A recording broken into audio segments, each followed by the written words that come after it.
عملا آمنت باللہ صدق اللہ مولانا العظیم۔ معزز و مکرم سامعین، کروڑا بار شکر ہے اس پروردگار عالم کا کہ جس نے آج کی صبح ہمیں پھر سے زندگی عطا فرمائی اور ہمیں یہ سعادت اور توفیق دی کہ ہمارے اپنے پروردگار کے ہاں آ کر سجدہ ریز ہوئے۔ اللہ تعالیٰ ارشاد فرماتا ہے الذی خلق الموت، وہ ذات کہ جس نے پیدا کیا موت کو، والحیات اور زندگی کو، لیبلوکم ایکم احسن عملا، تاکہ وہ تمہیں آزمائے کہ تم میں سے کون ہیں جو خوبصورت اعمال کرتے ہیں۔ احسن عملا، اعمال کے اندر حسن ہو، اعمال کی زیادتی نہیں چاہیے اللہ کو۔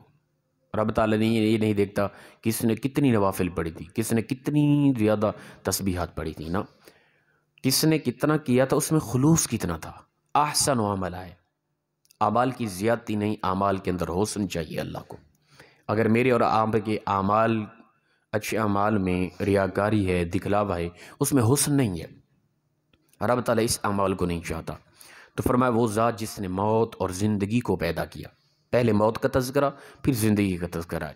دراصل زندگی مرنے کے بعد ہے بندہ مومن کی، اگرچہ انسان بندہ مومن بھول گیا آج کے دور کا، لیکن حقیقت یہ ہے کہ مرنے کے بعد ہی اصل زندگی ہے بندہ مومن کی۔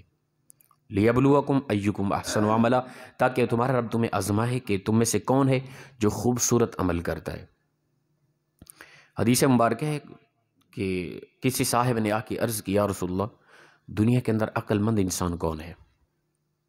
یہ سوال کر دیا رسول اللہ صلی اللہ علیہ وسلم پہ۔ ہم میں سے کوئی ہوتا تو مختلف جوابات تھے، اور ہمارے جواب کے اندر کوئی پختگی بھی نہ ہوتی، ہمارا جواب فی الفور اگر ٹھیک ہوتا تو کچھ عرصے کے بعد اس پر وہ دھندلا پن اور وہ جواب کوئی خاص نہ ہوتا، اس سے اور بہتر کئی جواب نکل آتے، ٹھیک ہے نا۔ بعض اوقات ہوتا ہے ہم اپنی عقل مندی ذہانت سے ایسا جواب دیتے ہیں کہ بڑے خوش ہوتے ہیں اور سننے والا بھی بڑا راضی ہوتا ہے، لیکن کچھ عرصے کے بعد اسی جواب پر ہم خود شرمندہ ہوتے ہیں کہ جواب بنتے نہیں آج کے دور میں۔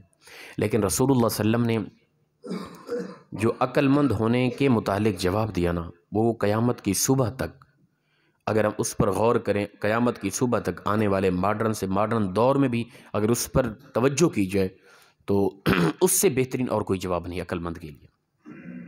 یا رسول اللہ عقل مند کون ہے؟ رسول اللہ صلی اللہ علیہ وسلم نے فرمایا عقل مند وہ ہے جو ہمیشہ موت کو یاد رکھتا ہے۔ یہ جواب ہے۔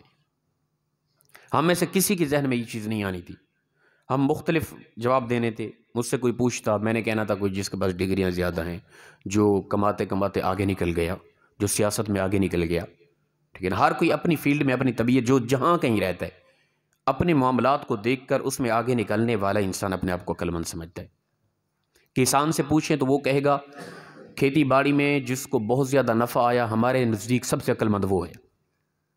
تاجر سے پوچھیں تو وہ تاجر کہے گا کہ تجارت میں جو سب سے بہترین نفع کماتے ہیں عقل مند وہ ہے ہمارے نزدیک، ٹھیک ہے نا۔ ہر کسی کو پوچھیں تو اپنی فیلڈ کے حوالے سے آگے نکلنے والے کو عقل مند سمجھتا ہے۔ اللہ کے محبوب صلی اللہ علیہ وسلم نے فرمایا عقل مند وہ ہے جو ہمیشہ موت کو یاد رکھتا ہے۔ جو موت کو یاد رکھتا ہے نا، اس کی زندگی خوبصورت ہے، اس کی زندگی کے اندر معاملات بکھرے ہوئے نہیں ہیں، اس کو دنیا کا لالچ نہیں ہے، وہ کسی کو تکلیف نہیں دیتا، وہ اچھا انسان ہے، اس کے اندر حسن اخلاق ہے، اس کے اندر پیار محبت ہے، وہ 5 وقت کا نمازی ہے۔ جس کو موت یاد ہے، جو ہمیشہ موت کو یاد رکھے، ہر لمحہ یاد رکھے، کیا امید ہے وہ جھوٹ بولے گا؟ اور موت کو یاد رکھنے والا انسان وہ بھی، اس کو یہ بھی پتہ ہے کہ کس وقت موت آ جائے کوئی خبر نہیں، وہ یہ بھی جانتا ہے۔ ابھی جھوٹ بولا، جھوٹ بولنے کے بعد ایک کلمہ بھی اور زبان سے نہیں نکلا، موت آ گئی، کیا بنے گا؟ جو موت یاد رکھتا ہے، ابھی اس نے کرپشن کی، اگلا کوئی عمل نہیں کیا، موت آ گئی تو کیا بنے گا؟ ملاوٹ کرنے والا اگر وہ موت کو یاد رکھتا ہے تو اگر ملاوٹ کرتے ابھی دوسرا عمل نہیں کیا، موت آ گئی، کیا بنے گا؟ لیکن جو موت کو یاد رکھتا ہے وہ نہ جھوٹ بولے گا، نہ وہ کرپشن کرے گا، نہ وہ ملاوٹ کرے گا، نہ وہ شراب پیے گا، نہ وہ سود کھائے گا، نہ کسی کو ذلیل و رسوا کرے گا، نہ کسی کی عزتوں کو خراب کرے گا۔ یہ بہترین عقل مند انسان ہے، اور اس انسان کی معاشرے کے اندر عزت بھی ہے، آخرت کے اندر اس کو وقار بھی عطا کیا جائے گا، ٹھیک ہے نا۔ یہ انسان کی حقیقت ہے، یہ انسانیت ہے۔ فرمایا موت کو یاد رکھنے والے انسان کائنات کے اندر عقل مند انسان ہے۔ موت کو بھول گیا، پتہ ہی نہیں ہے، پھر وہ ڈھانچہ انسان ہے وہ خر مست ہے، اس کو نہیں پتہ وہ کیا عزتیں خراب کی جا رہا ہے، کیا جھوٹ بولے جا رہا ہے، کیا شراب ہے، کیا زندگی کو تماشا بنا رکھے. موت یاد نہیں نا، اس نے جینا ہے نا، ابھی اس نے کھانا پینا ہے، موج مستیاں کرنی ہے، اسے خبر ہی نہیں ہے کہ مرنا ہے میں نے. لیکن حقیقت یہ ہے کہ جو موت کو یاد رکھتا ہے، جسے علم ہے. اب مرنے کے بعد دیکھیں انسان فوت ہو گیا، مر گیا، قبر میں چلا گیا.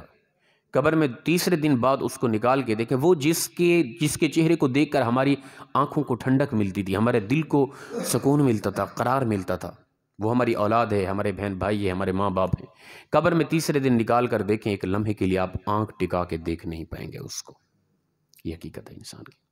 اگر انسان اس حقیقت کو یاد رکھے کہ میرا یہ جسم کا یہ حال ہونے والا ہے، اور میں جسم کی پرورش کے لیے، جسم کے ایک خوبصورتی کے لیے میں یہ سب کچھ کر رہا ہوں، دوڑ رہا ہوں. حقیقت یہ ہے، کسی کا حق مارا، آج وہ کھایا، آج ہی فوت ہو گیا، تیسرے دن میرے جسم کی کیا حالت ہے آپ خود جانتے ہیں. ایک لمحے کے لیے ان کو جن کے بغیر ہماری بے چینی بے قراری ہوتی تھی، جن کے بغیر ہمارا ایک لمحہ بھی نہیں گزرتا تھا، اب تیسرے دن قبر سے اٹھا کے دیکھیں، ایک لمحہ نہ دیکھ پائیں گے، نہ اس کے قریب کھڑ پائیں گے. خوف آئے گا، ڈر آئے گا. تو یہ حقیقت ہے انسان کی. اور وہ انسان اسی جسم کے لیے دوڑ رہا ہے، پھر رہا ہے، کیا کچھ کر رہا ہے. اپنی حقیقت انسانیت کو اس نے مردہ کر دیا ہے اس جسم، خاکی جسم کے لیے.